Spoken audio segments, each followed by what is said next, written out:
Welcome to the Mike and JD Show YouTube channel. Thank you for being here. I want you to do me a big favor before you check out this clip. I want you to hit the like button. I want you to throw in a comment and make sure you're a subscriber to this channel. And then I want you to share this video with your friends. Help us defeat the algorithm. And then if you like this content and you appreciate this content, please head over to patreon.com/the Mike and JD Show and support the show. That is how we actually get funded to be able to do this. So we thank you very much for being here. And now enjoy the clip. Competition starting to get thick, it's the click, so I hope you watch your A game. A made no rain from the track when we unite and spit. This is an A game, better bring your A game. Competition starting to get thick, it's the click, so I hope you watch your A game. A made no rain from the track when we unite. Hey now, it's Brace for Impact, and I'm your host, Mike Gilbert, and thank you for joining me right here on the Mike and JD Show YouTube channel. And what I got for you today is a 2-for-1 episode. And so in the course of November, Impact took a little bit of time off. We didn't really have much to talk about. So what I did was I actually went to their YouTube channel and I checked out some compilations that they had done. The first one being the Aces and Eights compilation. So I did a full deep dive of the Aces and Eights, talked about my memories of living through the Aces and Eights, and then also recapping the video that they had posted, which was a really cool video. And then the second episode was a dedication to the Main Event Mafia. Now, both episodes I've uploaded mostly in their entirety. So whatever news was happening that week and whatever topics were going on that week, you'll get to hear that too. And if you like the audio and you want to actually see the video, head over to patreon.com/the Mike and JD Show because we have had this audio up exclusively for Patreon subscribers essentially since I recorded it. And in fact, the Main Event Mafia show, I actually recorded it live with Patreon subscribers being able to watch on YouTube. So please support the show. I really appreciate it. It's $5 a month and help us out, man. But if you can't, I understand. I totally get it. That's why I'm uploading this stuff for you guys here today for free. So I want everybody to have a happy holiday and check it out. And thank you for being right here on the Mike and JD Show YouTube channel.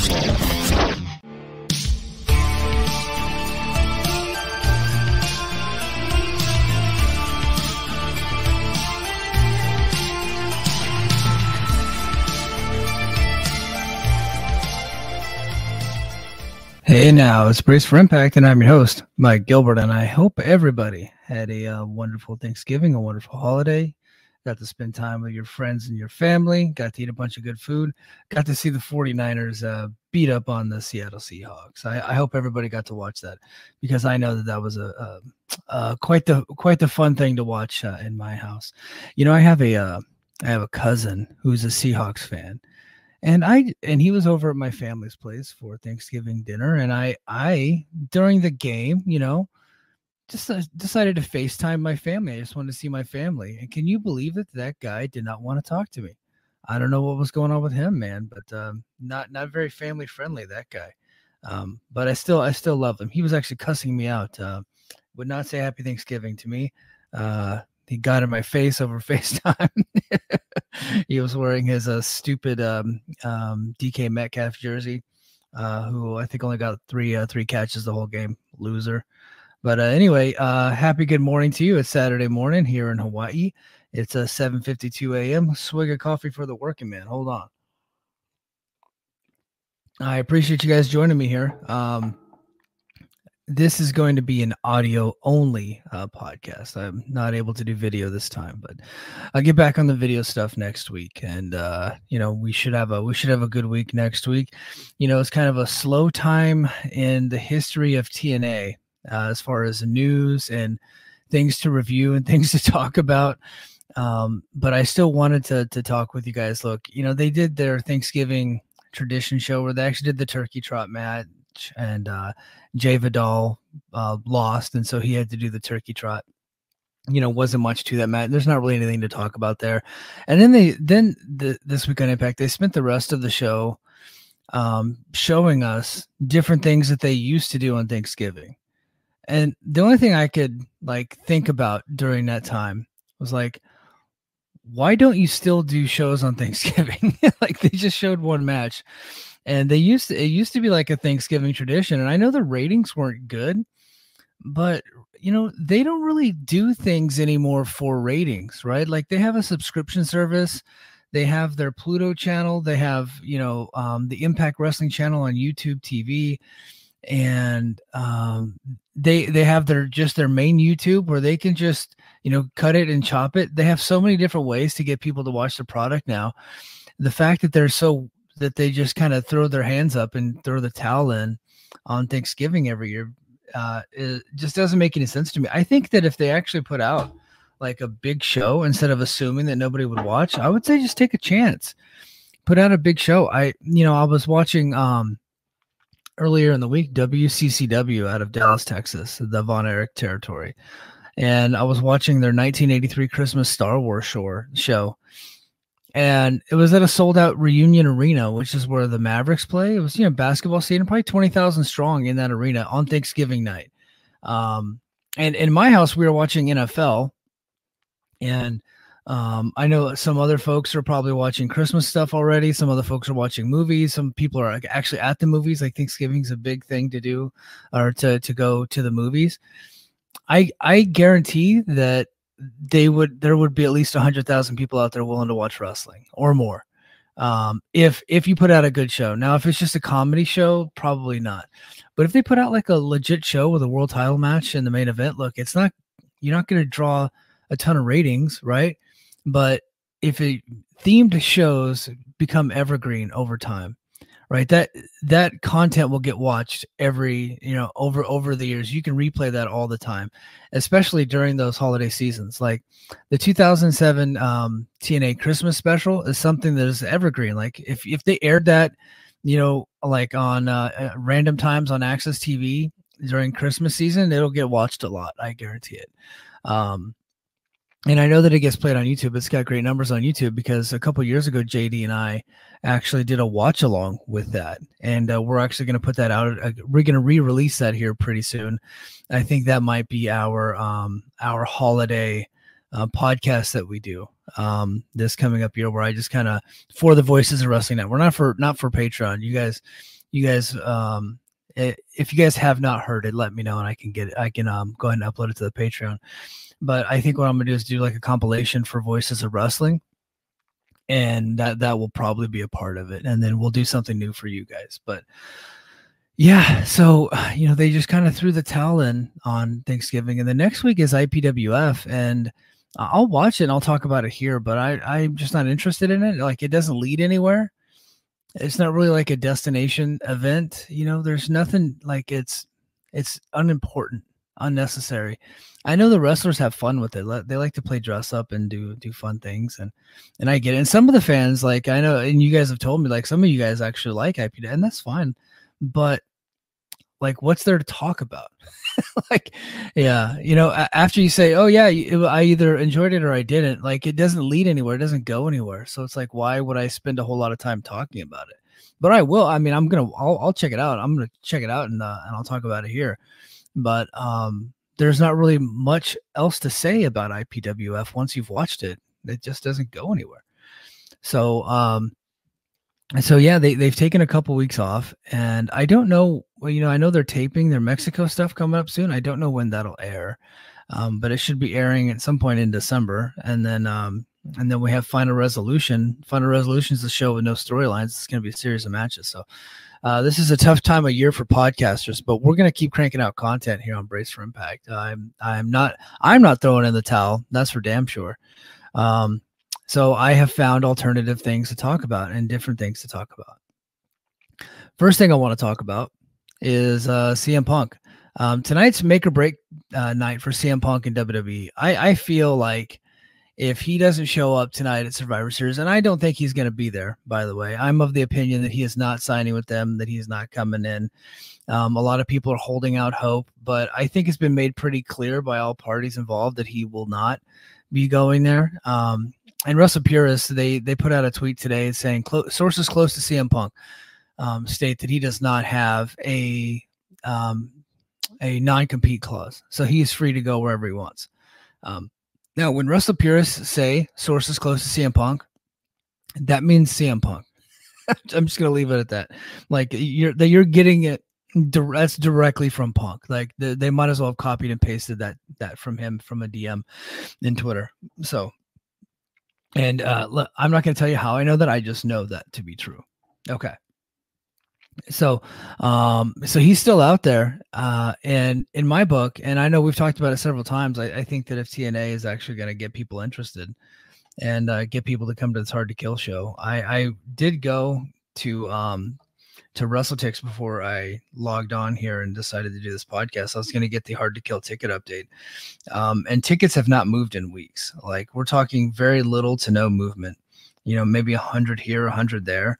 But we've just not seen anything. And in fact, WrestleTix doesn't even have an update as of this recording. If he does update it later today, I think I might do a kind of a news thing, maybe tomorrow, like I was doing with the daily news stuff right here on the Patreon. I might do something like that if that ends up getting released. But as of this recording, there is no ticket update. I think that last we checked, I think last week when I was talking, there's very little tickets had been moved from the previous week. So, and I think the only way to get those tickets to move, to get anybody interested, to get people to buy pay-per-views, to watch TNA, is Punk, right? Like, that's where we're going to see a big jump. Now, I do have some ideas for some other free agents that could come in and gain some interest, but they're not going to be game changers. They're going to get people talking. They're going to get some people to tune in, but it's not anything that's going to be sustainable. You're not talking about, overhauling your company. CM Punk would overhaul the whole damn company. It really would. But there's some other good names out there that I think will be helpful to the promotion if they were able to sign them. And the first name that is coming available, essentially. So I talked about it earlier this week on the Daily News. Alexander Hammerstone apparently has become a free agent. He has so with that WTF, the World Titan Federation storyline that's going on in MLW, he basically worked out a deal with Court Bauer and MLW to come in and work the angle that was recorded over Fightland, I think last weekend. And it's going to be airing over the course of time, I believe, on Fight TV Plus and wherever else you can watch MLW. He's doing that, and he only did that as a way to get out of his contract with MLW. So this is, I think Fightful Select is who reported this, and they're usually pretty good. So they're stating that, Hammerstone working this angle with the deal, with the agreement that he's going to become a free agent at the end of the year, thus making him a free agent in 2024. Now, they did state that the sides could come together for a new deal in 2024. I don't see that likely. If he's wanting to getting out of that deal, I think he thought he could go get something somewhere else, right? And I think for Hammerstone, the perfect place for him would be TNA. I don't think that he's a fit in AEW. And if he is, he'll probably be like third, fourth, fifth string guy, like muscle guy behind Brian Cage. So I don't really see him being a fit there. I don't see him being a fit in WWE. I know that he could probably get on testosterone replacement therapy, but he would probably lose about 40 pounds within the first couple of weeks, and he'd still probably look pretty good, but he is not. I just don't think that his skill set translates to WWE very well. But I think in TNA it does, and I think that would be a good get for them. He's been, the top guy in MLW for a long time. Time for him to move on from there, and they could bring him in, and he could be an immediate kind of player in the company, like a mid-level, upper mid-card, occasional main event type of guy, if they're able to bring him in. And I think that would be a fresh face, and that's what we need in TNA. Is some fresh faces, and this is the exact type of guy that I think TNA should be going after. Not another, not these other, not like Heath, right? It's like I always go back to Heath, because Heath is the type of guy that you don't want when you're trying to get people excited about your promotion. Heath is the type of guy that when you're in some podunk town, and you're trying to sell some tickets or give some tickets away, you're trying to get people that only know about WWE and bring them in and oh, I remember him, right? That's why you would bring in a guy like Heath. And then he comes in, he pops a crowd, and then he loses, right? So we don't need any more Heaths. Heath is gone. We don't need any more guys like that. We don't need any more Dangos, right? Just guys that tried really hard to make it in WWE. They never quite made it, and they're just resting on their laurels. And now Dango has really changed up his character quite a bit. But his name is still Dango. But he has impressed me, but not with his in-ring work. He hasn't done anything in the ring that's impressive. His promos have been good. So Hammerstone's a guy that hasn't been overexposed by WWE TV. He doesn't come across as like another rehash, a guy resting on his laurels. He comes across as a guy that really wants to make it, that's going to work hard and really try something with TNA. So I think that would be a good signing for TNA, and I almost half expect it that he'll come in, and I think Hard to Kill would be a good spot to debut him. Now, if they announced him right now, would they move any tickets? Probably not, because he's not a ticket mover. He's an MLW guy. An MLW did sell some tickets in certain parts of the country and for certain events, but that's just because Court's really good at hustling those scenes and getting people out there. That wasn't really off the strength of Hammerstone. It just wasn't. So Hammerstone, the biggest match he ever had was with Fatu, and I think they aired it on Vice TV, with the biggest promotion that they've ever had. And I think they got like 40,000 viewers. So Hammerstone is not really a needle mover, but he's a really good talent, and I think he'd be great in TNA. The next talent that was being reported, I think by PW Insider, that is coming up and becoming a free agent in 2024 is the former NWA champion, women's champion, Camille Brickhouse. Now, Camille's very interesting. I think Camille could get a deal with WWE. I think that she could get a deal with AEW. I think that they would be fools not to take a look at her. So TNA might have to overpay for her, and I think that they should, because it's very clear they're about to lose Deonna Purrazzo. I don't think that she's sticking around. And why would she? They're beating her like a drum. like if there was a shot at the negotiations going further, the way that they've treated her the last 6 months, I would say, like, yeah, if I were Deonna, I would just not want to be around anymore, because they spent the last 6 months just beating her and beating her and beating her and beating her, building her up to get beat all the time. Swig of coffee for the jobbers out there.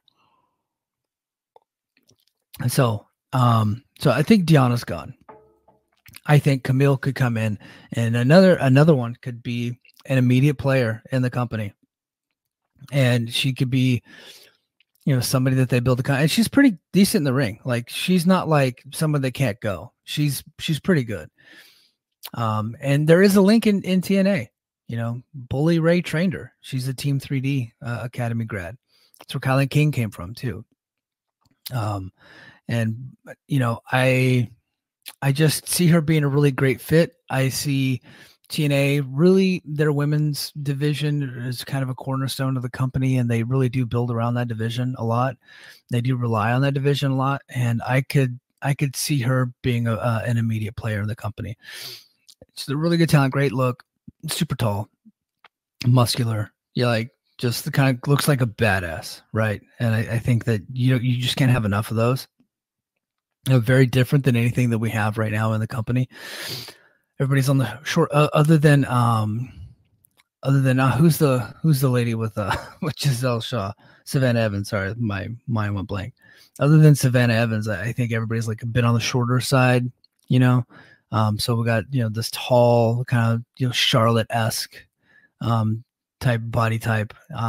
Really looks like a badass. I think would be a great fit in TNA. And I honestly, like, that would not surprise me to see her go there. Would not surprise me at all. And lastly, and I'm only going to talk about, these are known names that have been on televised wrestling, half televised, like MLW and NWA, right? I get it. But they've been out there for a while. They're seasoned veterans at this point.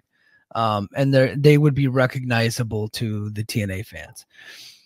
And then the last act that I want to talk about that I think that TNA should sign, and as far as veteran talents go, and next week I'm going to talk about kind of like unnamed talent, like talent from the indies. I got 5 that I want to talk about next week. But this week, I got 3 acts that I think that TNA could bring in, and or 4, you know, CM Punk clearly, that TNA could bring in that are available. And the 4th act that I think that they should give a shot to is the Von Erichs. Former MLW Tag Team Champions. They actually were in TNA for a little bit. I think just because Bruce Pritchard wanted to sell tickets in Dallas, and they brought in Kevin Von Erich, and they brought in the Von Erichs, and then they never really used them again. And then they went away for a while, and then they were brought back. They were brought in by MLW, and I thought that they did a good job in MLW. They're not a great team, but I think they're a good act, if that makes sense. Like the whole package that you get there, I think would be really cool in TNA. And if they do decide to go back to Dallas, and they typically do go to Dallas a lot, like everybody runs Dallas, I think that you know, that name could sell them some tickets there. And you know, bringing in Kevin would be cool. You know, just for cameos here and there. And you know, with the Iron Claw movie coming out, that movie is going to be a big deal. That's going to be a needle mover in the movie industry, and I think it's going to be up for some Academy Awards. So the movie comes out in February. If you can lock those guys in for January, then one of the reasons why they had such a hard time getting a deal outside of MLW in the States is because they were living in Kauai. And if anybody knows anything about Kauai, that's like a really small island of the Hawaiian Islands. So you actually have to take a hopper plane to get to Honolulu International, and then you have to fly out somewhere. So it's difficult to get in and out of there, and expensive, especially when the wrestlers charge you for trans. And so they haven't really done much, but now they live in Texas. And so it's much easier. It's a much cheaper act to bring in. And I think that this is just a team that would fit well. Look, you're not going to get 5-star matches out of these guys, and that's okay. But I think that you can get some really cool moments, really cool segments, some good brawls. Like they did have some good brawls in MLW. Fans got really behind these guys. Like when even in Chicago, when MLW would run Chicago and the Von Erichs come out, like people would, you know, come to their feet. Like they would get big pops, right? And I think with the way TNA is able to nurture talent and grow talent, I think that they could grow a lot here. And these are not young guys. These guys are in their early 30s, you know. But I think that this is a team that really could be helpful to the company. Again, not a needle mover. You might sell some extra tickets in Texas, right? With just because of the name, it still holds water in Texas and the Iron Claw movie being out. But I think because of all those things, they could actually bring some positive attention towards the company, and that's what this company needs in 2024. They need positive affirmation. They need words of encouragement. They need people to think positively on them, and not think of them as a joke or not think of them as a third tier. And look, people are abandoning ship in AEW every single week. It's just getting worse and worse.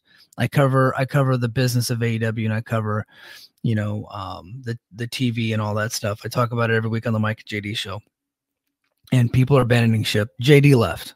JD hates it now. So when you lose JD, you're and he's a hardcore AEW fan, then you know you really have fucked up. But yeah. So just to recap, I think that if they pick up those 4 guys, and notice that I didn't mention any of those fired talents from WWE. I already did a segment on them, and I said that, you know, Riddick Moss is probably the only guy that I would really give a shot to. Like I fully expect Mustafa Ali and Dolph Ziggler to go to AEW. Matt Riddle is still interesting to me. Now, I just don't know that he has his life together. I don't know that it would be worth it to bring him in, because he's just such a wild card, and his personal life is just out of whack. He's, you know, got a bad reputation. I don't know if you want to take that on, especially when you're trying to bring positive energy to your company. But that, you know, that one's like, I'm on the fence about that one. But that one's interesting to me. But lots of good free agent talent coming up on the market here at the end of December. So it's going to be a very interesting 2024. Yeah, we lost out on Will Ospreay, lost out on Mercedes Moné. She's very clearly going to AEW. But Punk is still out there, and so are a bunch of other new free agents. So all is not lost for TNA.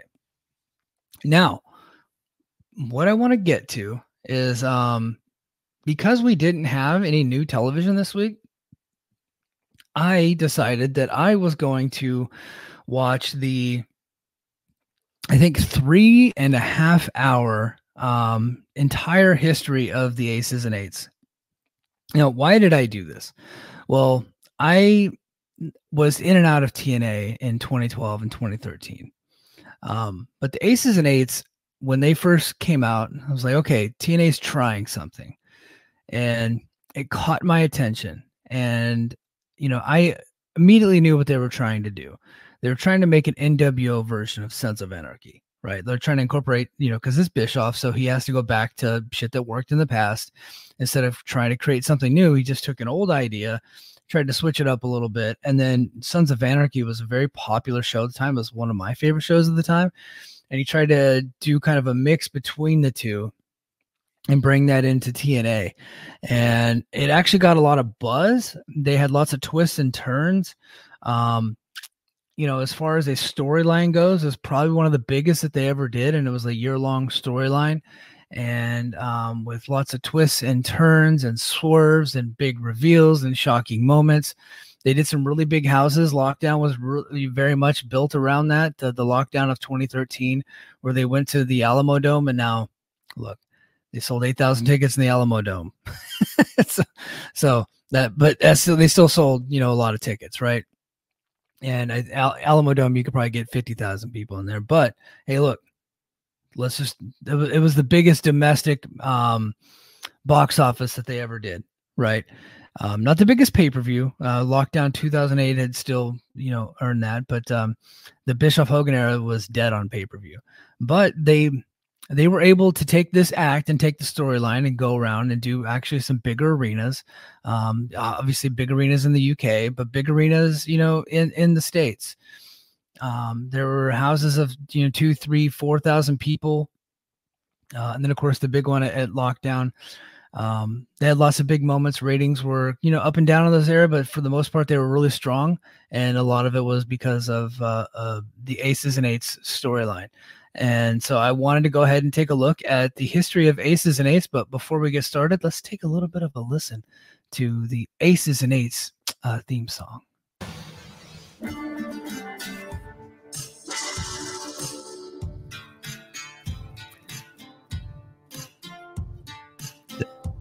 That's so Sons of Anarchy. A whiskey bottle sits upon the table, surrounded by the pounding of a nervous heart. A dealer dealing good fate or misfortune will have you sweating bullets for the right card.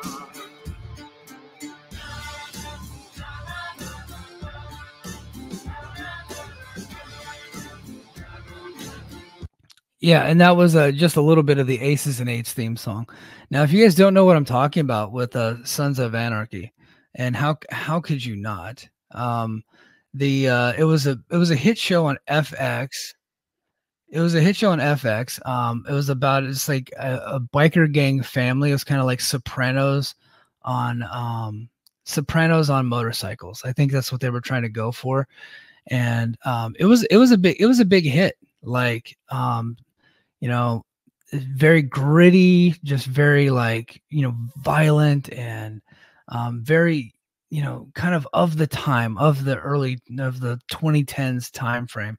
But let's go ahead and take a listen to the Sons of Anarchy theme song, just in case you guys have never heard it. So just 1 second here.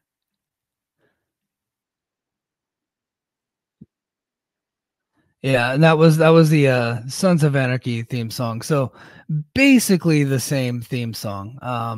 It's so funny. So the Aces and Eights, they were a heel stable in a TNA, consisting of a group of masked wrestlers before their identities were all, and they ended up being revealed. They're a vigilante posse motorcycle club, and members of the stable, they rode motorcycles, they wore cuts and referred to as either prospects or patched in. And the name of the stable was reference to the two-pair poker hand known as the Dead Man's Hand. So that's where they got the name. And that what I just described was basically the Sons of Anarchy TV show. So they debuted on June 14, 2012 episode of Impact with 3 masked wrestlers attacking Sting as he discussed his induction into the TNA Hall of Fame. And then on the July 5th episode of Impact, an unnamed man delivered an envelope to General Manager Hulk Hogan containing a photograph of Aces and Eights playing cards, known as a Dead Man's Hand, on a note saying, "See you next week." And then the guy was saying, "We're not cowards, Hogan. We're not cowards." This was the acting. Like, Hogan did a good job, but the acting from the guy was not really all that good. That was not great. And then we go to the 2012 episode of Impact, and so we had more. We had a bunch of guys all in masks, like they're wearing biker clothes, and they got the biker face coverings. They attacked both Sting and Hogan. Basically taking Hogan out, who was very likely about to have another surgery. And then the Aces and Eights, they made their, and then over the next several weeks, the stable continued to attack. So they were just attacking people both in the crowd, backstage, and kind of like, so it was the same thing that happened with the NWO. So now if you go back to 1996, we knew who NWO was, so that wasn't really the mystery. The mystery was who was running the NWO, which we ended up finding out to be Hogan and Bischoff, right? Well, with this one, the mystery initially is who are these guys, and then the big mystery is who is running it, right? So, Aces and Eights, they made their first appearance on pay-per-view at Hardcore Justice. They attacked D'Angelo Dinero backstage, and then taking him off of TV, and then they later interfered in a 4-way tables match, attacking Jeff Hardy and the eventual winner, Bully Ray. And then we fast forward to August 23rd, 2012. Ace and Eights, they brawled with the whole TNA roster. They injured TNA World Heavyweight Champion Austin Aries. 1 week later, Aces and Eights attacked Aries again, knocking him unconscious with a foreign object. And then the following week, a prospect, Aces and Eights member named Mike, was interrogated by Austin Aries into leaking information about Aces and Eights, but they knocked out Mike with a hammer to prevent him from revealing anything. And then at No Surrender, Aces and Eights again brawled with the TNA roster following a fight between Aries and a member called the Armbreaker, injuring the shoulder of Jeff Hardy prior to his Bound for Glory series. So they're attacking Jeff Hardy prior to his match against Bully Ray, right? So there's a little nugget there, right? And that, so they're planting seeds right there, but they tried to make everybody believe that Bully Ray was against him, but there was always like these little breadcrumbs, and that was kind of like some of the brilliance of the storytelling in this. Now, it did get a bit wonky, and I'm going to talk about the positives and the negatives of Aces and Eights. And don't worry, if you listen to this and you were thinking like, hey, this is just going to be me shitting on Aces and Eights, that's not what I'm doing. Or if it was just going to be me kind of looking back with rose-colored glasses, I'm not going to do that either. I'm just going to tell you, like, we're going to go through the history a little bit, and then I'm going to tell you what was cool and what was not cool. And so really where Aces and Eights gets kicked off was Bound for Glory 2012, right? Like, that was really kind of the seminal moment where we started to get the surprises and the swerves. So they wrestled their first match at Bound for Glory, October 14, 2012, where 2 unnamed members of the stable defeated Sting and Bully Ray in an ODQ match to win full access to the Impact Zone. They won following interference from 2 other members of the stable, one of whom was subsequently unmasked and revealed as Devon, a member of the TNA roster. So I watched this segment, and here was the good, and here was the bad of, and this kind of explains TNA at the time in a nutshell, where they had these really good ideas, but a lot of times execution wasn't great. So they have Bully Ray and Sting in a match against these 2 masked guys, whom I believe, if I remember correctly, because I just watched it. Now they weren't revealed, but by looking at it, I think it was Mike Knox and Doc Gallows. Okay, I think that's who it was. I'm not really completely positive about that. So they wrestled as no DQ, and during the match, guys come in for interference, of course, in a very big match. But with a storyline based around a stable, you're going to get that. So they interfere, and they hit Bully Ray, and then they powerbomb him through a table, and they pin him, and nobody cared. Like, it was just silence from the crowd. It was like leading up to, and that's the big difference between like TNA of then and like modern wrestling. Like, if you're going to do those, like, the match has to be awesome before you get to that point. Now, it's going to ruin the match ultimately, but at least like you're going for a ride.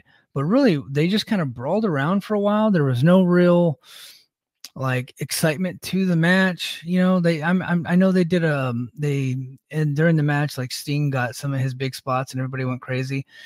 But it really was like a nothing. It wasn't really anything to the match, and that was the problem back then. They didn't really care about the matches so much, especially with this storyline. It was all storyline stuff. It was like, you got to have both, and that was a problem. So they did this screw job finish, which they were doing all the time back then. And when they came out and they hit Bully with a hammer and they put him through a table, like, it was just silence. Nobody cared. And then, here was the big problem with the storyline overall, is while there's being a big beatdown, the crowd starts chanting for Hogan. Hogan, Hogan, Hogan. Why is that a problem? Hogan's general manager. Hogan's had a million back surgeries. Hogan can't wrestle, right? So they're essentially chanting for a guy that they're never going to get the payoff for. And that was the whole problem with the storyline from beginning to end. We wanted to see Hogan be the conquering hero and take out aces and eights, but it was never possible because Hogan couldn't wrestle anymore. And every time they teased a Hogan match, we never ended up getting it. It was like that for the duration of the storyline when it eventually flamed out. So Hogan comes down, they clear house, and then they isolate one of the members, and Hogan takes the member's mask off, and it's revealed as Devon. Now, this is actually kind of a bigger story at the time because Devon, what we had thought, left TNA. There was a contract dispute, and he was leaving the company. And he comes back and is revealed here, not as the president, but he ultimately is called the Sergeant at Arms. And so, I guess the TIG position, if you're a fan of old Sons of Anarchy lore, but yeah, so he gets revealed as the Sergeant at Arms. And then Devon on the next episode, speaking for the gang, threatened the TNA roster, who responded by attacking Aces and Eights. Sting challenged Devon to a match, which Sting won by disqualification when Aces and Eights interfered. Typical TNA, right? So, and then on October 25th, Aces and Eights announced that they would target a victim chosen by throwing a dart at a photo collage of TNA wrestlers, and later revealed to be Kurt Angle. Angle had just lost the TNA World Championship match to Jeff Hardy. Bully Ray confronted his brother Devon, who claimed Hogan's mistreatment of him is why he joined Aces and Eights. And after Devon announced that he and Bully were no longer brothers, Bully called Devon a coward and challenged him to a match on the Open Fight Night episode of Impact. So, that was the thing that they were doing every so often. So they would do like these Open Fight Night challenges back then. So of course they have a match. Now, when Bully later gets revealed as the president, and that he was the president all along, and he said, "Yeah, we fought, but my brother knew what he needed to do." So essentially, he was saying that match that they had was bullshit the whole time. But if you go back and watch the match, like, there were times where Devon was actively trying to win. So plot holes, right? Which you're going to get in any wrestling storyline. There's always going to be some plot holes, but that one was a big plot hole.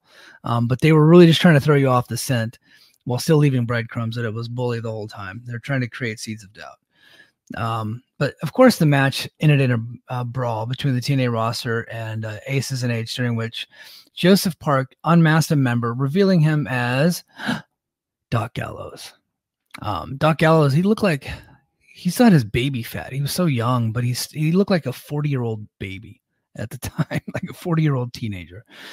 And so they introduced him as a DOC, the Director of Chaos. So here's another problem with the Aces and Eights. You know, I thought a lot of the excitement of the show and the mystery of the show, I thought that was all cool. And I thought a lot of the backstage segments, while a little bit hokey at times, they were also pretty cool and pretty well performed. And I like the whodunit, the mystery type aspect of it, taking people along for the ride. But they reveal it's Doc Gallows, and then we go back to the same problem that we had in TNA, where they were just taking anybody off the WWE scrap heap and trying to do something with them. And that was always a problem. And it was just kind of like, it's revealed as him. You know, he was like a lackey for CM Punk in the Second City Saints and or the Straight Edge Society. Sorry, Second City is our Ring of Honor stable. You know, and he had just come off of that run, and so they brought him in, and it was like, oh, okay, what the hell? Like, who cares? You know, he was just kind of a guy, right? But when it was revealed, oh, we know him. He's a WWE guy. And it's like, but TNA doesn't care. It's like do something new, right? And then when you bring him in, like, what are you going to get out of him?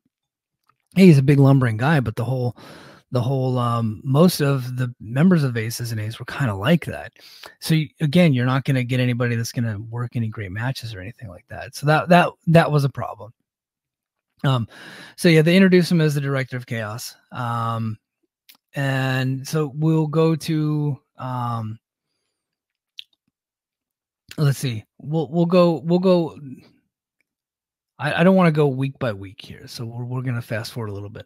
So November 15, Aces and Eights chose Magnus as their next victim. Devon used the baseball bat, and DOC, a ball peen hammer, to injure his knee later that night. Kurt Angle teamed with Garrett Bischoff. So then there's this other storyline happening at the same time where Kurt Angle is trying to train and get ready Garrett Bischoff and Wes Briscoe.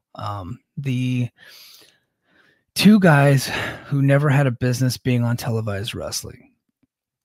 And that was another problem with TNA. It's like, yeah, they're trying to bring on new people, but here we have, those are names that everybody knows, Garrett Bischoff and Wes Briscoe, because Garrett is the son of Eric Bischoff. Wes Briscoe is the son of Jerry Briscoe.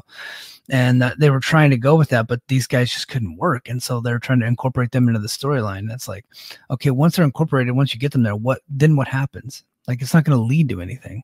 You're never going to get a good payoff. You're just going to get more brawls. So that continued to be an issue. So December 6th, Devon became the first member of the Aces and Eights to win a title, defeating Samoa Joe for the television championship. The much maligned and never really remembered TNA television title. Yeah, he carried that title around. I don't remember if he ever actually defended it, and I think it just ends up going away after a while. December 27, Aces and Eights offered membership to Mr. Anderson. Anderson accepted that offer on the January 3rd episode. Later the night, Devon and a masked Aces and Eights member were defeated by Kurt Angle and Samoa Joe in a tag team cage match. Afterwards, several Aces and Eights members attacked Angle and Joe. Sting made his return and helped them fight off the Aces and Eights with a baseball bat. Angle unmasked Devon's tag team partner, revealing him as Knox, and then they renamed him Nux. So with this Knox reveal, they go, "Oh, we know him." Like Mike today, like literally says something like, "Oh, we know him. That's Mike Knox from WWE." Like Mike, he was on the ECW version of WWE. He was like a training guy, and he never made it, and he got fired. And then of course they immediately bring him in. And it was just like, oh, another WWE guy. And so they bring him into the Aces and Eights. But again, it's just another guy that can't really work. And they're just bringing him in because he's got WWE ties. So it was just, and it starts to really remind you of a lot of the problems that TNA had, plus NWO. Like the same issue was with NWO. Like any former WWE guy they were bringing in, it didn't matter. Like if they once worked in Connecticut, like if they once had a paycheck from Stanford, they were going to be able to join the NWO.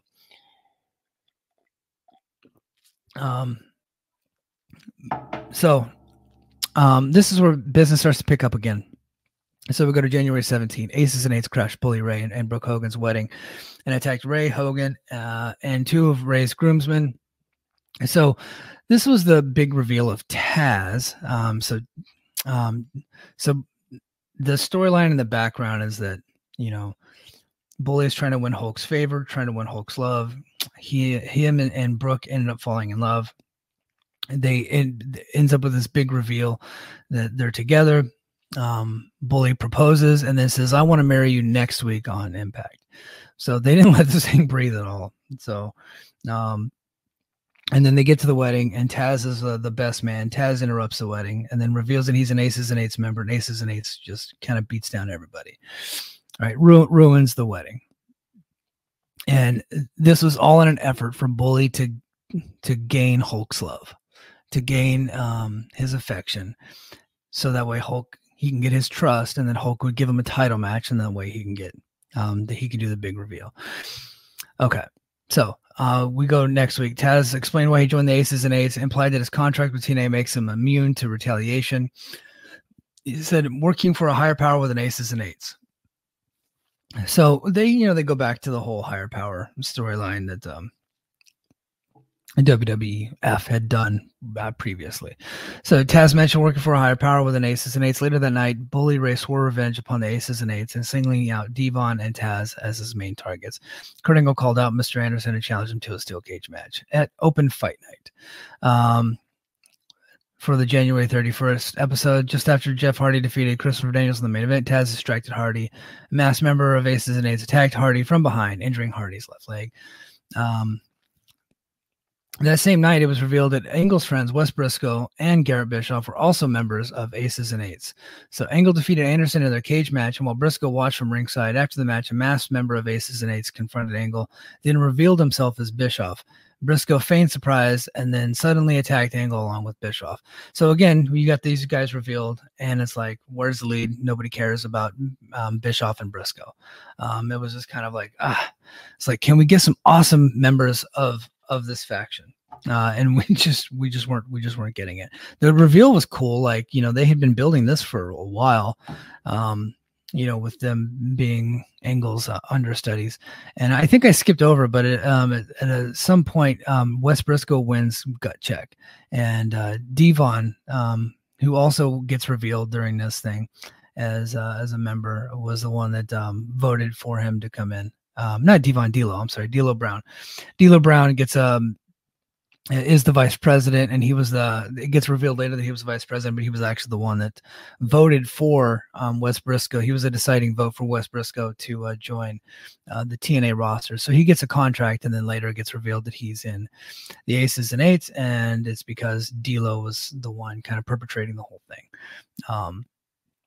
On February 7th, Bischoff stated that he joined Aces and Eights because he got no respect from the fans, and Briscoe stated that he joined because Hulk Hogan disrespected him. Devon then threatened Angle, saying that Aces and Eights would end his career. In the main event, Bully Ray and Sting defeated Devon and DOC in their tables match. Sting gave DOC a Scorpion Death Drop, and Bully drove his former brother through a table for the win. Let's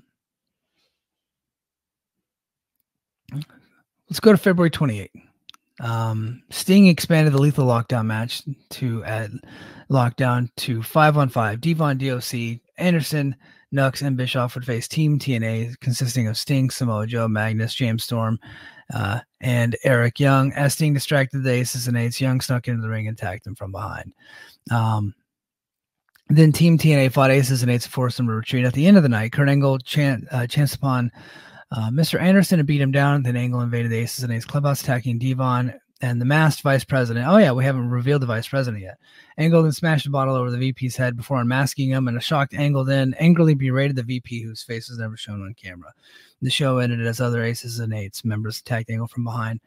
Then we go to March 7 episode. Impact Wrestling had Briscoe coming out to the ring to insult Angle, who responded by attacking Briscoe. TNA officials attempted to separate Briscoe and Angle. Angle pointed at one of the officials, D'Lo Brown, who then kicked Angle in the groin and revealed himself as the vice president of the Aces and Eights. So that's the link, right? So I thought that was pretty cool. That D'Lo was an office employee. He was a voting Gut Check member. I think he wasn't. So Al Snow was supposed to be on Gut Check that week. Al Snow got taken out. D'Lo stepped in. D'Lo was the deciding vote for Wes Briscoe. Wes Briscoe gets to join TNA, and then he gets revealed as a member of Aces and Eights, and then ultimately links back to D'Lo, who was Aces and Eights the whole time. He had infiltrated the office. I thought that was pretty cool. The only problem is that, again, with D'Lo, there's no real payoff. You know, it's like you're having these twists and turns and surprises, and it's cool. But, you know, with D'Lo, he's essentially a washed up kind of retired guy at this point. His body was beaten down. You're not really going to have any matches with him. And so that was like the problem. But I thought the whole reveal, I thought the link and the way the connective tissue within the story, I thought was pretty good. Unfortunately, it doesn't lead anywhere. It doesn't go anywhere. So it's like you get to the surprise for the sake of a surprise. And then it just doesn't go anywhere after that. But it did make sense. So I did enjoy that.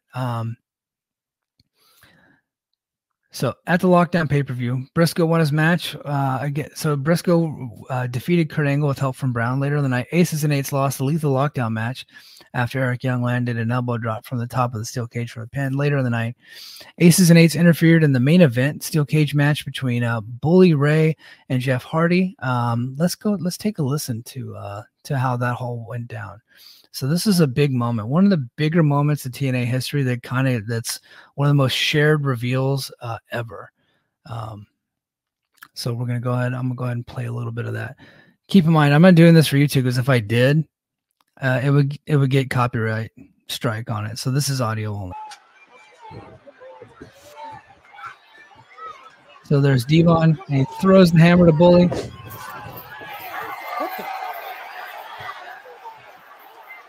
And then Bully's got that look on his face, and he points the hammer directly over to Hogan.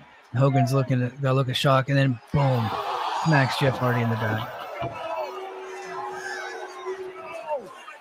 And then Hogan on crutches. No, to Hogan and Brooke, they're hokey acting. So this was the big reveal. And then he looks at Devon, hands up in the air, slap hands, boom. The 3D handshake, and then now. Just got goosebumps. What the hell have we just witnessed? We're forcing. Yeah! Yes! So this was probably one of the biggest and great reveals in TNA history. The problem is downside is it's another match with TNA that kind of ends with a screw job. So, which we were getting a lot of. Sickening is what it is. It's disgusting. BS. You witnessed history, my friends. You witnessed history. Welcome home, my brother. Bully Ray, the new TNA World Heavyweight Champion. That sounds pretty damn good to me. All right. Yeah, Mike Tenay was losing his shit, and then Taz was the heel announcer. You know, with Taz, I didn't really care for him as the heel announcer, being a member of Aces and Eights. I thought that was, I don't know, I wasn't really interested in that. So, now I'm not going to read line by line anymore. I'm just going to kind of give you a good synopsis of where it ends up. So, you know, Bully is the TNA champion. He then does a series of videos that I thought he was really good at this role of being the heel, like the heel figure for the Aces and Eights and the heel champion of TNA. I thought he was really good. One of the top heels in pro wrestling at the time. And the problem is a couple months later in July, he already loses the belt to Chris Sabin. Now, they just did it as kind of like a gold watch, like a shocking moment, like because Sabin ends up losing it right back to Bully. So the whole reason why he did what he did was to gain favor from Hulk Hogan, gain his trust, to be able to get inserted into a world title match, to get the world title. So his whole thing was to gain control of the championship, and then he loses it 2 months later. All right, wins it right back, but then he loses it 2 months later. This should have been, and we're seeing those things. We're seeing those things get corrected now in pro wrestling, but Like, you don't need to do the shocking title change that often, right? Which TNA was doing a lot of, and I think a lot of promotions were doing it, but it would have been much more effective if they let this thing play out for a year, right? Or maybe a year and a half, but everything was just had to move so fast. So 2 months later, loses to Chris Sabin and Destination X, wins it right back. And then the story then goes to Bound for Glory. Now, here's where things start to get wonky. D'Lo Brown loses in a match which he probably shouldn't have been wrestling in, and he ends up tapping out. They kick him out of the group. Well, his TNA contract expired. So his contract expired with TNA, so he gets kicked out of the group. Then they vote Mr. Anderson in. It was the down to become the new vice president. So they all vote. There's this cool scene where they're in a circle and they're voting about who the new vice president is going to be. It's going to be Anderson or Doc. They vote for Anderson, and then Doc ends up just never showing up on TV again because Doc's contract expires. So Doc's out of the group. So things just start falling apart from there. So like this was like the peak. And when we should have really had this great title run with Bully, and they could have this could have been like their bloodline type of thing. But they had like mostly not great wrestlers. Ken Anderson was probably Ken Anderson, Bully were really the only guys that could still go at that time. But Anderson was mostly washed too, right? Like he had lost a ton of steam. I think his peak in TNA were 2010, 2011. By 2012, he was kind of fading as a star, which is why he joined the group and tried to go heel and do this whole thing, but ends up not working out for him. So Anderson gets voted in, and then we head to August, right?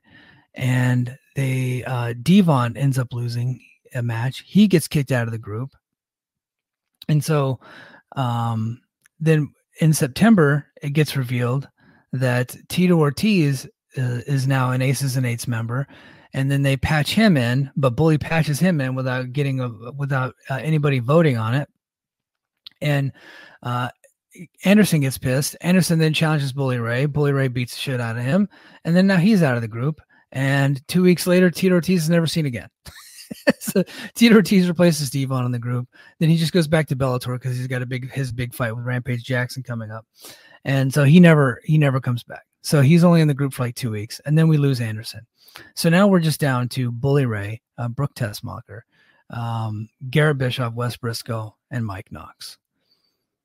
Because now Anderson's out of the group, and there is no vice president. And so here's the problem. This whole thing. If Hogan could go, the whole thing they're building was like the whole payoff should have been Hogan and Bully Ray, but Hogan couldn't go, right? And so once they had that big reveal, it just wasn't going to lead to anything, and they didn't have anybody ready to be the one to ultimately take it off Bully, to ultimately get rid of the Aces and Eights. They tried it with Chris Sabin, but that was just here, look, we like X Division guys. So they give him the belt. He loses it a few weeks later. And so now, okay, we're going to build a Bound for Glory, and they have this great build for AJ Styles. AJ kind of does a Sting thing where the people are kind of wondering what his intentions are, if he's going to join Aces and Eights. Is he heel? Is he babyface? At one point, Aces and Eights asked him to join. He actually does put the cut on, and he gets confronted by Kurt Angle, and then he hits Angle with a hammer in the knee. And then while Aces and Eights are celebrating, he actually attacks members of the Aces and Eights. He takes off, and then he ends up coming back later, and he turns babyface, and he joins up with the Main Event Mafia. And then he enters the Bound for Glory series, in which he wins the Bound for Glory series. And so now, instead of Hogan, which was what they were building to the whole time, but Hogan can't wrestle, they've decided that they're going to lead to the big moment that they've already ruined the big moment where Bully loses his title at Bound for Glory to AJ Styles, which has already been ruined because they did it once already with Chris Sabin earlier in the summer. So they build up to the 2013 Bound for Glory with AJ Styles. And here's the problem. AJ's not under contract. so they're building this whole thing, this whole moment, the main event of Bound for Glory, their biggest show of the year, and where they're going to do the big blow off of the Aces and Eights, right? Hogan's, I think, out of the company by this point. So they never get to that. They never pay that off. And then they get to Bound for Glory. They throw AJ Styles in the main event. And they did a great job of building it too. It was really good. And then the match with Bully and AJ, it was pretty good. Like, a lot of interference, but that's fine. They had a really good match. AJ ends up winning, big celebration, but he's not under contract. And then they just vacate the title after that. He ends up beating Bully in a rematch. They end up vacating the title. And while they're trying to work out a new contract with AJ. And then it gets gridlock for a few months. And then I think in December, taped it in December, but they didn't air it until January. Magnus versus AJ, title versus title. Magnus wins. AJ goes to Japan. It does a year in New Japan. Right. And so the whole thing that was supposed to be Bully versus Hogan, which they were never going to get. They then pivot to AJ Styles, but they couldn't get him under contract because they offered him 60% less than what he was worth. They couldn't get him under contract, so they blew that whole thing. Now, we wonder why TNA ended up, the Dixie Carter era of TNA ended up going out of business, is because they just kept making these mistakes, mistake after mistake after mistake. Putting the title on AJ when he wasn't under contract, didn't have him locked in. That whole thing.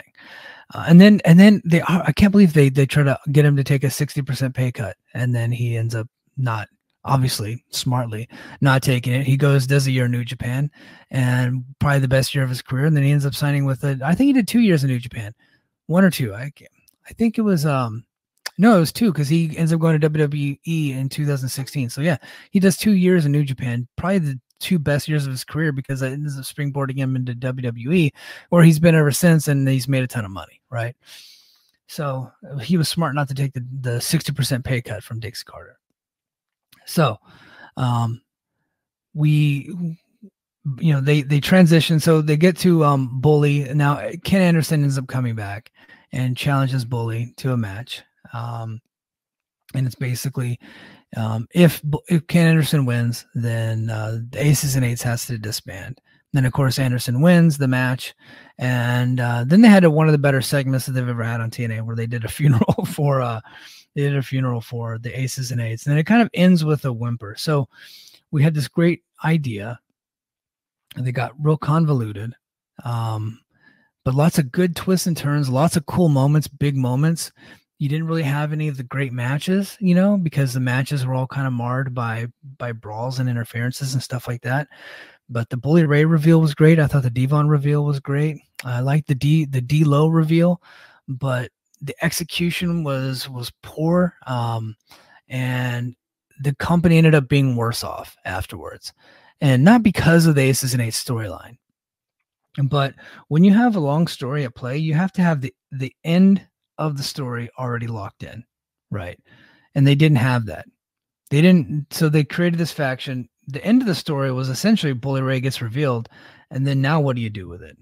They didn't know what to do next. So because the payoff, like I've said multiple times, the only logical payoff would have been Hulk Hogan defeating Bully Ray at Bound for Glory later that year.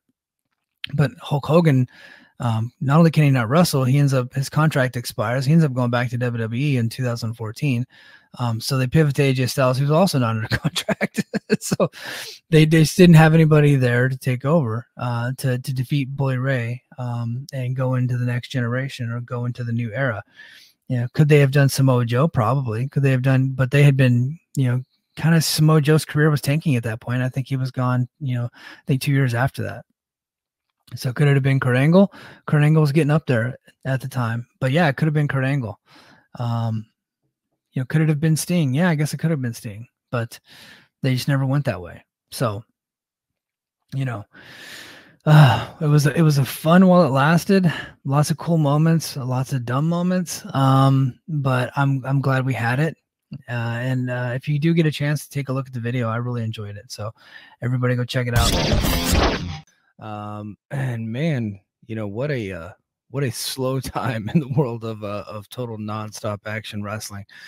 I kind of went off on TNA this week on the Mike and JD show because I'm very frustrated that the momentum that they had coming out of Bound for Glory and the weeks following it has died off, and a lot of it is because they haven't really done anything exciting since then.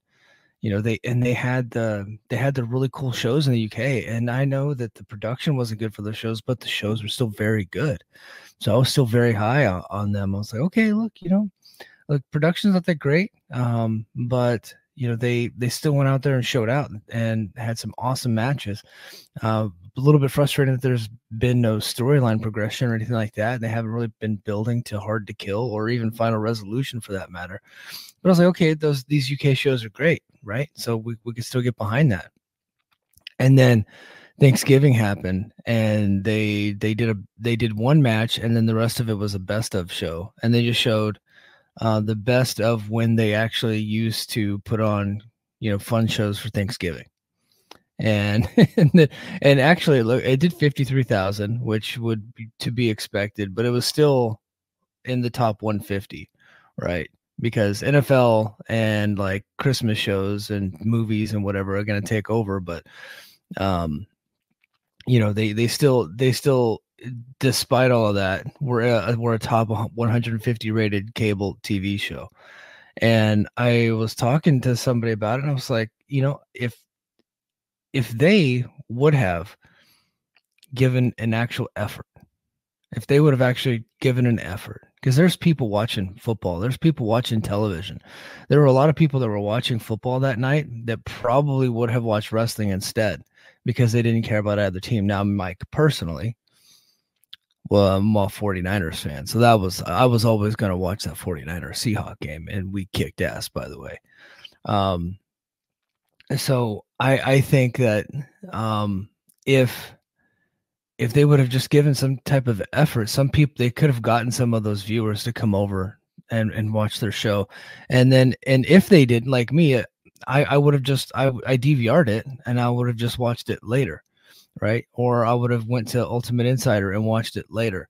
And then they could have, clipped each of the matches and segments, and they could have clipped it for their YouTube, and they would have had it later. Right. And for the Fast Networks and the Impact Wrestling Network and, all that stuff. I just don't understand. So they lose momentum there. And then of course they lose even more momentum this week with IPWF. And now look, I know that there are a lot of people that like, a lot is a strong word. We'll see. We'll see how many people actually watch the show, but, my mentions tell me that there are still people that like IPWF. It's a fun thing. It's a morale booster for the locker room, and morale boosters are great, right? I'm not against morale boosters. I just don't think that they should do IPWF in lieu of their weekly television show. They should not take off. And some people are like, oh, well, they actually give their people time off. Bullshit. Their talent works for this company specifically one or 2 dates a month, or 1 or 2 weekends a month, right? It's not like these guys are getting overworked here. It's not the case. So don't say that. If you say that, you're a disingenuous liar and you're a bad person, right? That couldn't be further from the truth. They tape all their stuff way in advance. Nobody was being asked to work on Thanksgiving. Nobody's being asked to work during Christmas. Then none of that is happening. You're an idiot if you think so. But I think that if they wanted to do IPWF, they could do it as like a side thing for the YouTube channel or for Pluto or something, you know what I mean? But not in lieu of their regular show, right? That's a waste of time. They should constantly be building to something bigger. And they have the biggest show in the history of Anthem-owned Impact or Anthem-owned TNA coming up at Hard to Kill. And they've essentially taken 2 weeks off in a row. No, actually 3, because I think the week before that was no. The week before that was Alexander Ospreay. So they've essentially taken 2 weeks off in a row. And they're getting ready to take 2 weeks off at the end of the year. I think actually, and then in the beginning of the year, because they don't have anything ready to go the week of Hard to Kill. So they're not really building to anything. There's nothing happening in this promotion. Sorry, swig of coffee for the working man. It is 6:04 a.m. right here, Hawaii Standard Time. This is going to be a little bit of a quick one today because cool announcement. I am going to be recording here shortly with Josh Nason of the Wrestling Observer Radio Network. We're going to be doing a show together. We're going to be doing a retrospective of a certain time period. I don't. It's one of the months of the year. I don't know which month. He hasn't sent me the notes yet, but I'm hoping to get a chance to take a look at those notes. But it doesn't matter. I can speak intelligently on anything that he sends me. But yeah, I'm going to be doing that here soon. So this one's going to be a quick one. But so, I watched IPWF because I respect you guys and I really appreciate you guys spending your hard-earned money to hear me talk about TNA. And I'm proud to have you here. And you guys already know where I stand on IPWF. So the first year that they did it, it was before the pandemic. I want to say it was 2019. And I thought this is a fun thing to do, right? I disagreed with it being 2 weeks. I also disagreed with it being in place of the regular show, but I was like, this is kind of a fun and cool idea, a fun thing to do, right? I didn't realize it was going to last this long. I don't think it's ever really gotten them any money. But it's not my money. So it's like, I care about them not making money. I just think it's a waste of time. And I feel like the joke has been told already. Like they tell the same jokes every year and they're not funny. And then they got their wrestlers doing cosplay, doing bad comedy. And it's like, okay, well, the bad comedy's on purpose. Okay. That doesn't mean that it's good. That doesn't mean that it's a good thing to watch. Right. So, and I get the talent has fun with it, but you got to lead them into greatness. And that's not what's happening. And you guys, maybe you disagree with me on that, but I can tell you one thing: IPWF didn't do anything to get anybody interested in Hard to Kill. I can tell you that. Let's take a look at it. Here's Hard to Kill. Tickets distributed 563. Available tickets 617. Current setup 1180. They've sold 24 tickets in a week. And they've also added a me plus 3 4-pack offer where they're selling tickets down to $26.25. So they're getting ready to get into BOGO territory. A lot of those tickets are going to be given away. So their strategy is not working. Taking 2 weeks off in November is not working. Not doing regular shows and not building to your pay-per-view is not working. Not working. Maybe they pull a rabbit out of their hat. Maybe they got a trick up their sleeve that we don't know about that's going to get them over the hump. That is all possible. Maybe this is all for nothing. And we've known about the fourth quarter television show being dead for a long time.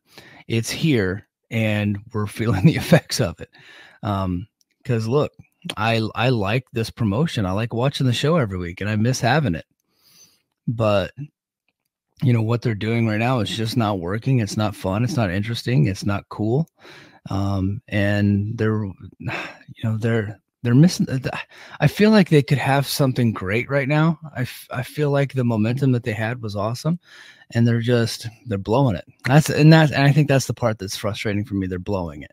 I really feel like they're blowing an opportunity here, and it's very much like this promotion to blow a big opportunity. They had so much momentum coming out of Bound for Glory, and they really could have capitalized on it, and they have ultimately decided not to.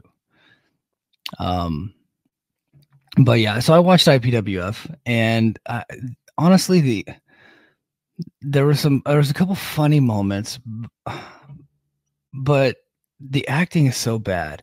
And Mike, I was like, oh, Mike, that is supposed to be bad. Okay, I get it. It's not funny. And you're like, oh, Mike, I really like it. Okay. if you're gonna do a throwback, at least have some good matches. They even have good matches. Like they're making a mockery of it, and the matches are just awful. It's like, and they're purposely awful. It's like, who wants to see 2 hours of like purposely bad TV, purposely bad wrestling, like purposely bad promos? Like, have any of these people watched wrestling in the 80s lately? The promos are much better than they are today. They're much better. If they were going to channel the 80s, the promos would be good and not like a mockery, not purposely bad. And then the matches, yeah, some of the undercard matches were not good, but a lot of those matches are way better than what we get today, right? Like Flair and Steamboat. And like, oh, okay, this is supposed to be like a small time territory. Go back and look at some of the small time territory stuff. Look at, the Continental territory, the Memphis territory. Look at the territory from the Fullers and the stuff down in Alabama. Like, yeah, it's cheesy, it's over the top, but the people were into it, right? And the promos were fire. And yeah, the matches, they oversold a lot of stuff, and they did finishes, with DDTs and superplexes and stuff like that. But that was good. So don't be making a mockery of something that's better than what you're already doing now. So, but anyway, yeah, so I watched it. I think the only thing I really liked about it was Jim Miller, Rusty Iron. She's my favorite every year, and I thought this year was even better. In fact, I'm cool with her just being Rusty Iron full time. And Ace Austin, I thought, did a pretty good job. So, but other than that, it was just a complete waste of time. Alexander and Santino Marella did their best to actually try to have a good match, but it was, whatever. And there was a little bit of a controversy on Twitter involving me, I guess. Some people got real pissed off at me. So I was under the impression this was 2 weeks. And the reason why is because at some point during the show, they advertised matches for next week. And then I get up this morning or yesterday morning, and they're advertising that they're going to Mexico this week for Impact, and they're doing their AAA show. Well, they're the ones that advertise matches happening for next week. Maybe that was just kind of a part of the gimmick, right? It was part of their thing. Like, it was never supposed to happen, and that's fine. But that's why I thought that. So, and then of course, when they switched it, and it turns out they're doing AAA next week, I completely took credit for it. And said that bullying works, and you show them, you put your money where your mouth is, as Tony Khan would say, and you don't watch the stuff that sucks. And IPWF sucks. So a lot of people got mad at me. Look, if your feelings were hurt by that, you need to get thicker skin, and you need to do something different with your life, because whatever you're doing in your life is not working, right? You need to toughen up a little bit. If you're insulted by that, okay, you're allowed to be insulted. I don't care. That's fine with me. Continue being insulted, continue being offended. That's up to you. If you're a weak person like that gets offended by me not liking IPWF, maybe you don't need to be following me on Twitter. Maybe you don't need to be listening to this program, because you're not exactly the type of person that I want listening to my show anyway, because you're not tough enough. You can't hang with me. So go get thicker skin. Go realize that there are so many people going through so many different things in this life that if you're offended by wrestling commentary, you suck at it, right? You're not good enough to be here. So that's all I got to say about that.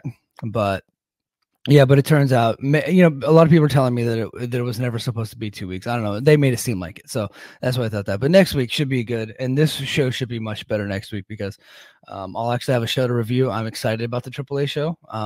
They had a big crowd there, and they did a lot of lucha libre matches and mixed matches between all the talents. So good stuff coming up. I get to see Vikingo again in TNA ring, so I'm happy about that. So that should be really cool. As far as news, I typically do all the news at the top of the show. There's not really much news. But one thing did want to talk about is former backstage interviewer for TNA or for Impact, Mackenzie Mitchell. She went to the WWE. She was doing NXT. She just got laid off. And a lot of people are saying maybe TNA should bring her back. And that would be cool. She was really good. But here's the problem. Who do they get rid of? Because they're not going to have two backstage interviewers. I mean, they kind of have two right now. Gia Miller, and then I think they brought over somebody that does indie stuff. But Gia Miller is, I think, with Renee Young, she's like the best out there. She's great. She's fantastic. So we're not going to get rid of Gia. So is Mackenzie going to do the ring announcing? I mean, maybe. Or maybe do we move Gia Miller over to do something different? I don't know why. She's doing a great job. So it's not like Mackenzie's better than Gia. So it's like if you bring her in, you got to get rid of somebody. And who would that be? And if you say Gia, you're wrong. We can't get rid of her. She's great. She's a staple in the company now. So she does a really good job, everything that they throw at her. Maybe they move her to like do commentary on, do more commentary. I know she's already doing it on Before the Impact and stuff like that. So I don't know. Or she does the kind of the pre-show with Josh Matthews. So, but I don't know. But if you're telling me to bring in Mackenzie Mitchell and we got to get rid of Gia Miller, I'm not with that. So look, there might be some job for her to do, but look, just because somebody gets laid off from WWE, that doesn't mean that TNA should pounce on them. They should be more choosy with that.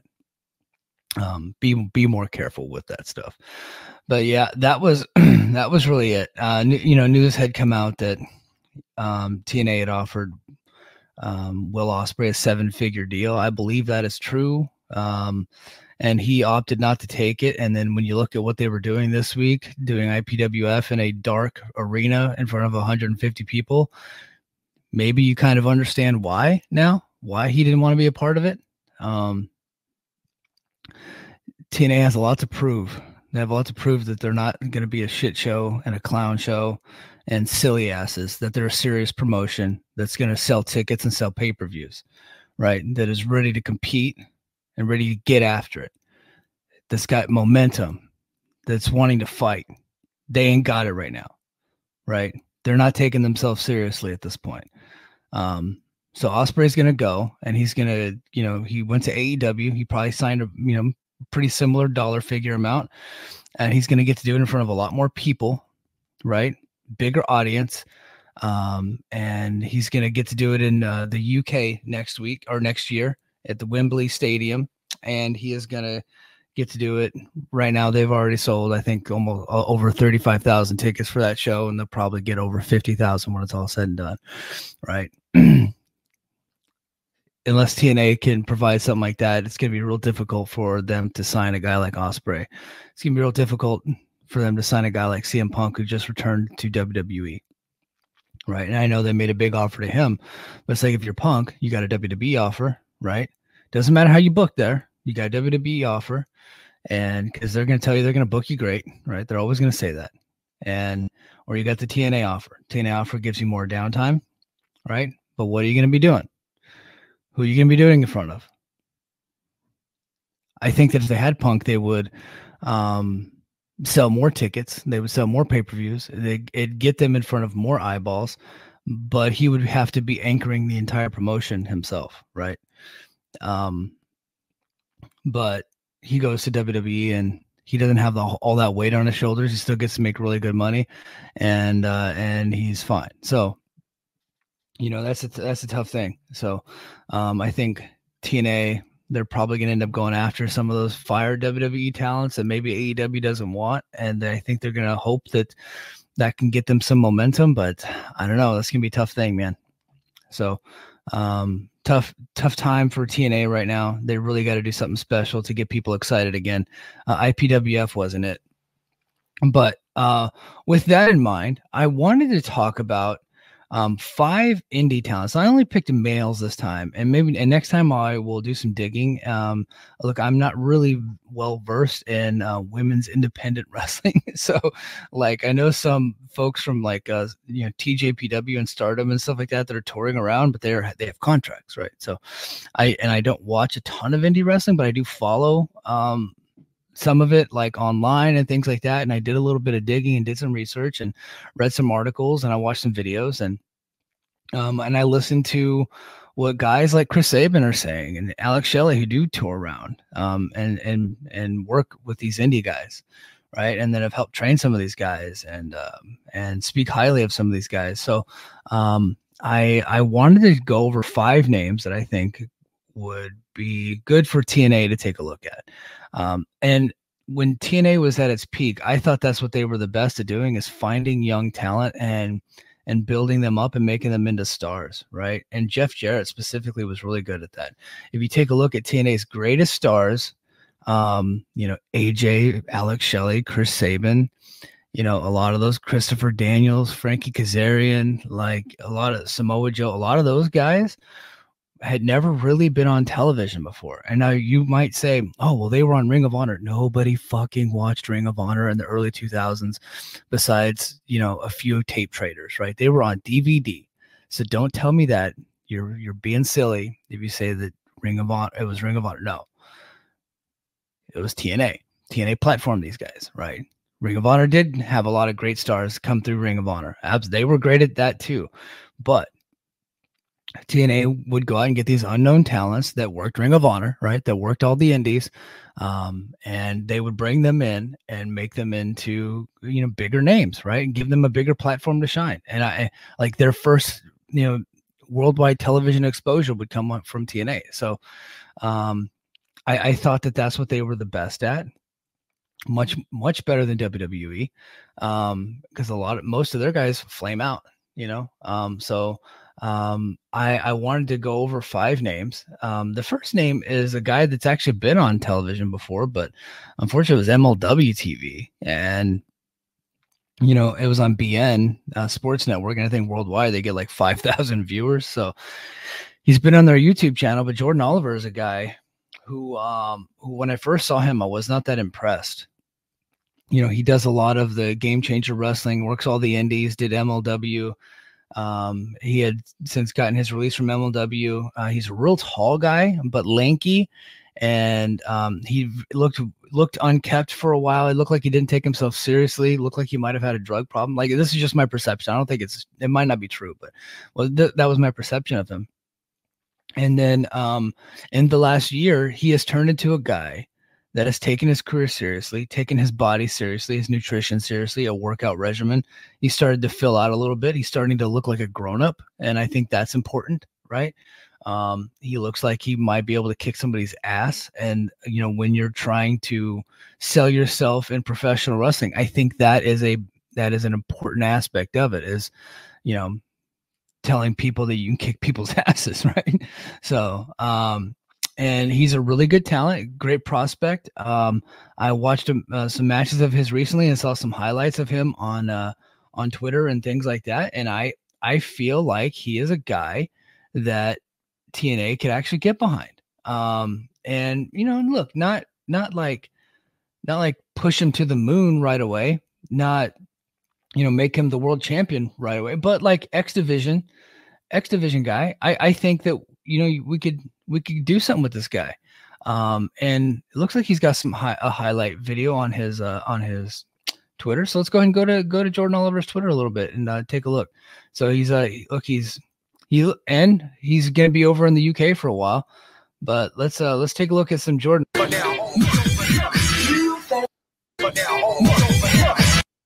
All right. I can't play that song on YouTube. So, but yeah, we're watching a little bit.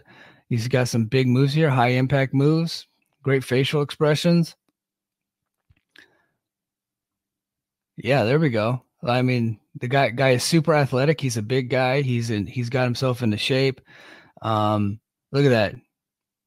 I'd like to see him fill out a little bit more. Get a little bit bigger, right? Maybe that's just the Jim Ross in me, but yeah, look, boom, springboard diamond cutter. The guy's got something here, man. So I say give the guy a shot. It's been a while since he's been on television. Let's see what the kid has. I say give him a chance. Let's do it. Jordan Oliver is a guy that TNA should absolutely go after 100%.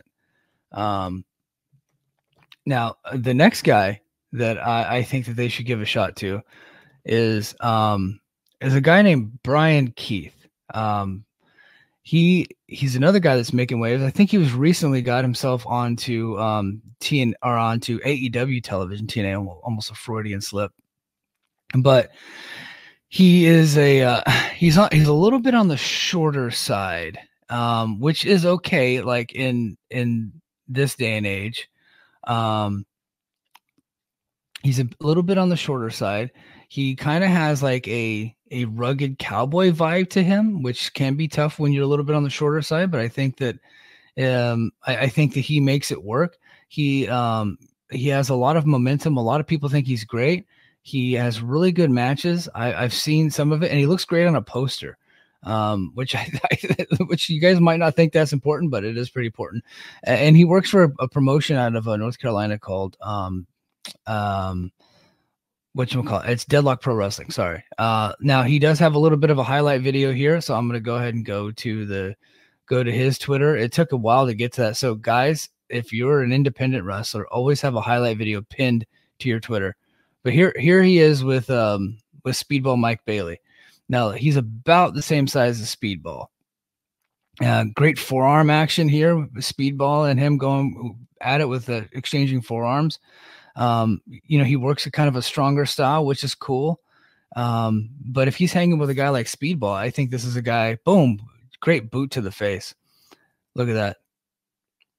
Great kick. Boom. Right there to the chest. Oh, hits the ring post. Yeah.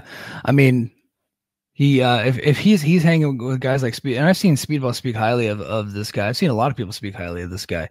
But he's a Deadlock Pro Wrestling, I think, national champion or something like that. Recently had a shot with a Ring of Honor, I think he did a dark match with AEW or something like that. I think he might have even been on Rampage at one point.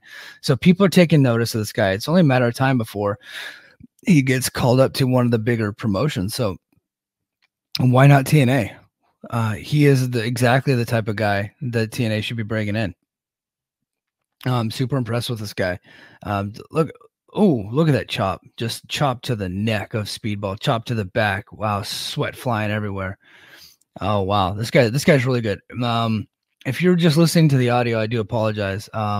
You got to watch the video version of this show because I think he looks great. I would love to see him and Josh Alexander have a match. I'd love to see him in a Speedball, of course. I'd love to see him in Jonathan Gresham. I think would be really good. Chris Sabin, Alex Shelley. Like this guy could have a lot of good matches with a lot of the talent here in Impact or in TNA. So man, it's gonna be so difficult for me to start calling it TNA again. But yeah, I think this guy could be something for TNA. Now the next guy that I want to talk about is a guy that I don't really know that much about, to be honest with you. I just saw Chris Sabin talking about him. And when Chris Sabin talks about a guy and Chris Sabin said, I hope to see this guy in TNA, I take notice. Chris Sabin, his opinion is important to me. So let's watch a little bit of Titus Alexander from West Coast Pro Wrestling.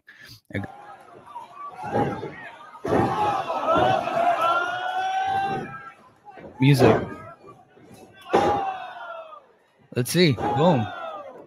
Really good athlete. Again, a little bit on the shorter side, but that's okay. But he's in great shape. Let's see. Oh. His opponent here is looking pretty good too. Look at beautiful drop kick. This guy has an amazing drop kick. Yeah, that was good action from one Titus Alexander. I went through his Twitter and I was hoping that he had like a full blown highlight video, and he just does not have one. So he's got to clean that part up. He's got to advertise himself a little bit better. So, but yeah, Titus Alexander. And that's just strictly because Chris Sabin said that he should get a shot. And I'm like, okay, Chris Sabin says it. I'm saying it now too. And in fact, I just followed Titus Alexander. Plus, you know, he's from Sacramento, California, my old stopping grounds from whenever I lived up in that area for a long time. So, oh wow, I'm going through Titus's Twitter, and it looks like Kota Ibushi is in Pro Wrestling Noah. That's cool. I know he signed with AEW, but he gets to work Japan dates, so kind of cool. Yeah, I dig it. I dig it. And then the next talent I wanted to talk about is Adam Brooks. So we actually have seen Adam Brooks on TNA before, because whenever they did their tour of Australia, he actually worked some matches, and I thought he was super impressive. He reminded me a lot of Davey Richards, and of that ilk. And I'm like, why is this guy not already signed here? He works Pro Wrestling Noah. I think he did some Ring of Honor back in the day. It makes no sense to me that he is not signed to a major promotion. Like, I don't understand why he's not. Like, I know he works Noah, but I don't understand why he's not already in New Japan, right? This guy is insanely good. So I think that in good promo, great look, like he's jacked, in shape, like works great, like just a super, super talented guy. That he should be signed like yesterday. And if they do bring him in, he needs to be kind of in the mix with some of the top guys. Like, I'm not saying like bring this guy up slowly. Like, you bring this guy in and he's in the mix right away. That would be my opinion of Adam Brooks. Like, this guy is just shredded, athletic, hits hard, everything looks great, can cut a good promo, but he looks like a star, right? Like, you know what? I actually found a highlight. So if you're watching this on YouTube, I actually do have a little bit of a highlight video that we can go to on Adam Brooks. So let's go ahead and this is from Deadlock. This is from Deadlock Pro Wrestling. So again, dude, Deadlock Pro Wrestling. Shout out Lucha Doncic. That's his home promotion. They're like the new like kings of independent scouting, right? Because they get a lot of guys that would look great in all these bigger promotions. Like, they're giving a lot of guys the platform, and the way they film their stuff is really good. Great booking. They book all the top indie stars. But yeah, look at this guy Brooks, man. I think they sped up the video a little bit because it's going along in line with a song, but like everything he does is tremendous. So yeah, but Adam Brooks, I think Adam Brooks would be another guy that they could take a look at. And then lastly is Michael Oku from the UK. Now, they just signed Leon Slater. Michael Oku, another young guy. He had one of the great matches of the year this year or I think it was last year with Will Ospreay, like a super emotional, like big time storytelling match. His selling is great. Like, he's kind of like a Ricky Morton, right? But like super athletic, you know, super dramatic wrestler, dramatic in a good way. Like, he is just a flat out fantastic wrestler. And he's one of the guys that I'm surprised AEW hasn't already signed yet, you know, because he has that kind of momentum. A lot of people are into this guy. And the fact that AEW hasn't signed him yet is like mind-boggling to me. So I think that TNA needs to get this guy before AEW, you know, gets their shit together and gives him a contract. You know, especially if they're going to be going back to the UK more often, which I think that they should. I think they should go every couple of months. But yeah, so there's top 5. I'm going to say top 5 male indie wrestlers. Now, if you guys have some suggestions of female indie wrestlers, send them to me. Send me some highlight videos, and I'll play the highlight videos right here on Brace for Impact, and we'll talk about them next week. Before I go, and I do have to go soon, Impact posted a Main Event Mafia the full history, the complete history of the Main Event Mafia, and I watched it. Great video. It was fun to go back in memory lane, and unlike the Aces and Eights, and I'm going to tell you the difference between Aces and Eights and Main Event Mafia. Main Event Mafia is the greatest faction in TNA history, and I don't really think that it's all that close. You You know, some people will call Aces and Eights the greatest faction. I don't really consider them so much of a faction, as that was more of a storyline, right? And Main Event Mafia was a storyline too. But it just seemed like we had 5 guys, and that was the whole gimmick. And I don't think that there's ever been a faction that was like this. We had 5 legitimate world champions, former world champions, main eventers, headliners, all in the same faction. We didn't have that in NWO. We had Hulk, who was the legend of all legends, right? You had Kevin Nash, who was a previous world champion in WWF, who'd come over. But then you had Scott Hall, who was more of an upper mid card guy, never was a main eventer. He was never a world champion. So then you take a look at the 4 Horsemen. The only main eventer and the only world champion was Rick. Tully worked some main events in San Antonio, but he was never really like a top guy. He just never was. Great wrestler, and then neither was Arn, and neither was Ole. Barry Windham, who I think was in the best version of the Horseman faction, became a main eventer after that. But while he was in the 4 Horsemen, he was not a main event talent, right?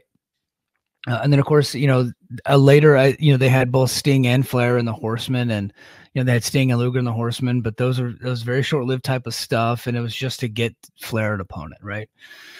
So, so we didn't have it then. The Generation X, nope. Even the Shawn and Triple H version, Shawn and Triple H. Shawn was the main eventer. Triple H was the young boy. He was Shawn's understudy. And then when Shawn leaves, and then D-Generation X is Triple H, X-Pac, Road Dogg, and Billy Gunn. That Triple H was becoming a main eventer. He had at that point not been one yet. He ends up becoming one later. So we didn't have it with that. Evolution. We had Ric Flair was the manager, and then you had Triple H, who was the main eventer, and then you had Randy Orton and Batista, who at that point were young boys. They were up and coming stars. They were being groomed to become main eventers, and of course they ultimately did. The Shield, nope. Bloodline, nope. Right? Main Event Mafia is really the only faction where they had 5 legitimate main eventers. So you had Kurt Angle, former WWE World Champion, and then TNA World Champion. A legendary figure, even at that point, even though he had been in the business less than 10 years, was a bona fide main event star. Scott Steiner, former WCW World Heavyweight Champion, main eventer. Booker T, former WCW and WWE World Heavyweight Champion, main eventer. Kevin Nash, WWF and WCW World Champion. Sting, WCW and TNA World Champion. And I really like the early stuff that they did. And I like the way that I like the story that they were telling. So basically and I'm not going to do like a full 30 minutes because I do have to go soon, but if you don't remember, so Main Event Mafia was created because those 5 talents were feeling like they were being disrespected by the likes of AJ and Samoa Joe and James Storm and the younger talents. The younger talents were not giving them their respect. And Booker T would always do the respect. I thought that was so funny. And so they started to come together. Sting was a babyface, but the rest of the guys were all heels at this point. And that was the dichotomy of the group. There was, even in the beginning, there was friction between Kurt and Sting. They never really seemed like a completely unified front. And I think that was the downside of it, because it always made it seem like this whole thing was going to be short-lived, even from the beginning, because Sting was never fully invested in being a heel. But that also made some interesting television. Like, you have this underlying issue already within the group that they could play off of. All right. So that was one of the more interesting things about the faction, is that you had 4 heels and 1 babyface, but the babyface and the heels agreed on something that the young guys are not giving them their respect. Right. But they wanted to go about their business in a different way.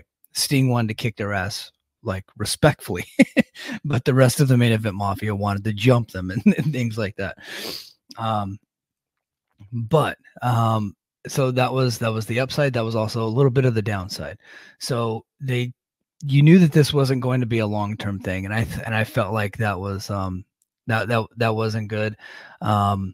So but the theme song was great. The gimmick was great. They're all wearing their suits, giving people roses and doing the whole thing. Kurt Angle as the lead, as Kurt Angle is kind of the de facto leader. He and Sting had an issue once Sting became the world champion, and then Kurt Angle got to be jealous, and eventually the Main Event Mafia added Samoa Joe, bona fide main eventer. So I felt like Samoa Joe, even though I didn't like the gimmick that they were doing for him at the time, where he was doing the war paint. They wanted him to embrace more of his cultural roots, which didn't really fit him. He was more of a, just a badass MMA type guy. They wanted him to be more Samoan, I guess, more ethnic. And then they brought in Matt Morgan, and I was like, okay. Once they brought in Matt Morgan, the group was dead. So they brought in Samoa Joe, brought in Matt Morgan. They all end up, and this was played out over a period of time where they were having trouble. Kevin Nash didn't want to get rid of Sting because Kevin Nash was so close to Sting because of their roots, their long history. But they eventually they added Samoa Joe and Matt Morgan and kicked out Sting, and that was essentially the end of the group. But if you haven't watched it yet, go take a look at it. Go to YouTube. It's on there. It's like almost a 2-hour video. What they didn't get into was the reboot during the Aces and Eights era, which I was excited about during the time because I was a fan of the faction. But I really enjoyed the video. I want everybody to take a trip down memory lane and go check it out. And I apologize for not getting too deep into it. Unfortunately, the video, they went through a lot of the history, but it was basically centered around the friction between Sting and Kurt Angle, which I found to be very interesting, and I thought that they both played their parts very well. Next time I do one of these deep dives, actually I didn't do a deep dive this time, but the next video that I'm going to watch of the full history of is going to be Joker Sting, and I hope to be able to get more deep into it. But yeah, everybody go take a look at that. All right.